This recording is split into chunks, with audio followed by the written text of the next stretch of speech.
So you said here too, let's go for another quote here. Throughout your life, this is very practical advice too, and I think it's very wise from a therapeutic perspective. Throughout your life, you have people you look up to. Okay, so let's think about that. You look up. What does that mean? Why up? Well, up is something that beckons from a distance. It's like a light on a hill, and we automatically assume that those who we admire are people we look up to. So that specifies a distance and a direction, and it's uphill. It's up toward a higher vista, let's say. So there are automatically people who elicit that spirit in you. You have noticed the way. Might also imply that there's some sense of struggle required to get to that point, because it's easier to go downhill than it is uphill. Yes, definitely. That's right. It's an uphill trek. And it also implies judgment, because if someone's above you, then they also serve as a judge, or you serve as a judge in relationship to them, because you compare yourself unfavorably with them. And that can also inspire you to tear them down. That's really the story of Cain and Abel. And that's a major story. You have noticed the way a teacher, parent, coworker, mentor, or friend interacts with others, and you come away thinking, that behavior simply works better. They are respected, admired, and successful. And you find yourself wondering why that is. You do if you're a little bit humble instead of being envious, right? Because otherwise you think, well, that damn crook, he just stole his position, and that's why he's got it. But if you're a bit humble, you might think, well, no, that guy looks successful. Maybe he knows something I don't. You are noticing attributes and character traits that are good and worth aspiring to. You are noticing attributes that make certain people more successful than others. You are noticing what a hero looks like. And in the process, you are discovering a path made up of desirable personality traits that helps you ascend in social hierarchies. That's Jacob's ladder, by the way. That ladder that is the hierarchy to the good. That's the vision Jacob has of the pathway to God, is that it's a hierarchical structure with the thing that's ultimately good at the pinnacle, by definition, right? The best of all possible goods. And then there are intermediary structures all the way up, and beings inhabiting those structures. And this isn't metaphysical. It's like if you find someone you admire, the reason you admire them is because they're higher up in that heavenly hierarchy, so to speak, than you are. And your whole nervous system tells you that. You're compelled to listen. You're compelled to pay attention by the action of your own unconscious mind. You know, what's interesting about this point of identifying these heroes or at least role models, you can call them either one. I just thought heroes was a more compelling word to use for the sake of writing it. But what's interesting about it too is how pop culture actually plays a pretty important part of this, because like there's plenty of people who simply don't have these good role models in their lives, and you have to acknowledge that. And so where are they supposed to turn? And it's maybe one of the reasons that it's so important to fight these cultural wars that you and I engage in on a fairly regular basis, that they've become a serious part of our politics, which at the same time is necessary, but also deeply, deeply unfortunate. I do think the attack on pop culture from this progressive victimhood left has reached a ceiling. I think there's a serious backlash. You look at movies like Top Gun, the recent one, Top Gun, maybe like the highest grossing of all time. Absolutely phenomenal movie. Really fun to watch. Why? Because it just had all of these classical virtues infused within it about relationships and about how you treat people and what the consequences are for treating people as such. That these things speak to people in a deeper way. They can't necessarily articulate them, but they understand it when they see it. And there's these sort of radical minorities that are very loud that want that changed. You know, they want something else to be on that hill.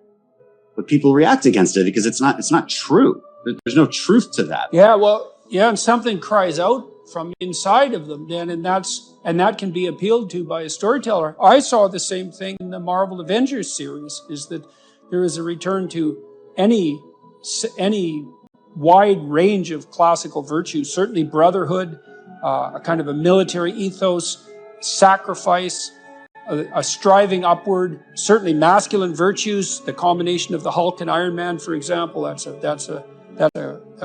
there's a monstrous element to the Hulk, but he's a hero in a strange sense. And he's also the revitalizing force for Iron Man when he just about dies. And that's all. The reason those movies were so necessary and so attractive is because they are, in fact, addressing a radical conceptual void in the culture. And it's a void that you're addressing in your book, especially with your appeal, trifold appeal, let's say, to duty, responsibility, and humor at the same time, right? Which is a kind of stoicism in the face of catastrophe.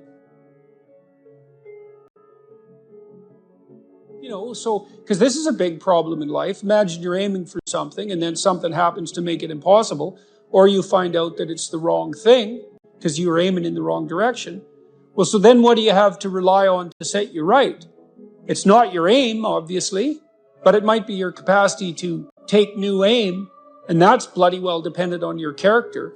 That's for sure. And so I don't think there is a more fundamental aim than what you should be, and there's no better way of characterizing what you should be than that you should fortify your character.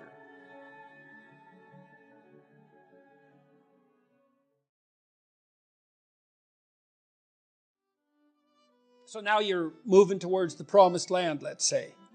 So that's inspiring, and that produces positive emotion, because you experience positive emotion when you see yourself moving towards a valued goal. No valued goal, no positive emotion. That's how your systems are set up psychophysiologically. On the negative front, maybe anger and bitterness and fear stop you. Okay, so what do you do with them? Take good stock of your sinful nature, let's say.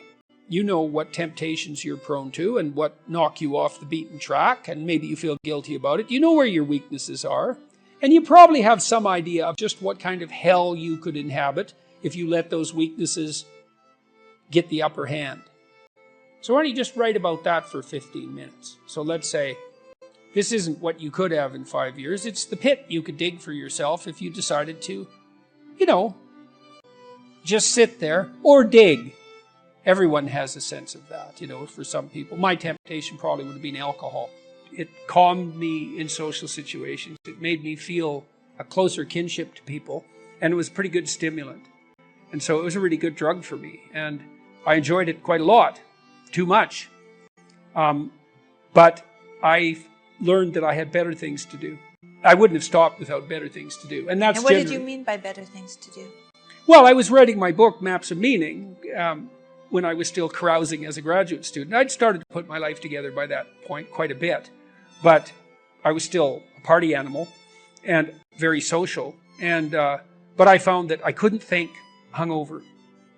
And not only that, I couldn't handle the emotional tension of what I was dealing with intellectually. It was too, because if you're hungover, your emotions are more sensitive, especially your anxiety. And the work I was doing was way too demanding emotionally because I was dealing with historical atrocity, and the motivations for that was just too damn dark, to be dealing with hungover. Plus, once I had written a fair bit and was editing, once you've edited your work to a substantial degree, you have to use finer and finer gradations of judgment to continue to improve it. And if you're fuzzy-minded at all, if you've impaired your judgment, when you edit, you can make it worse, not better.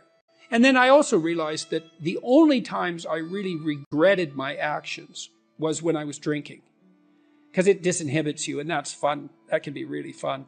But I'd wake up the next day and think, yeah, I was a little too provocative. I was a little too aggressive. I was a little too mean-spirited in my wit, a little too egotistical, or maybe more than little on all of those fronts. A little careless in my choice of partner, a little uncontrolled in my social behavior in places I shouldn't have been, because, I was starting to, I was a graduate student and a teacher by that point, and I was interacting with professors, say, in the social milieu. Grew, yeah, well, it wasn't the time to be drunk. That just wasn't good. That worked in northern Alberta to some degree in some subcultures, but in those situations, it just made me look like a fool. Well, it made me into a fool, not just look like one. And then when you and I got married, I didn't, and we were going to have kids. I thought, well, I'm not drinking when I have kids. Yeah, I wanted children. Yeah, and you know, you want to grow up at that point. Besides, I was ready to dispense with all of that by then.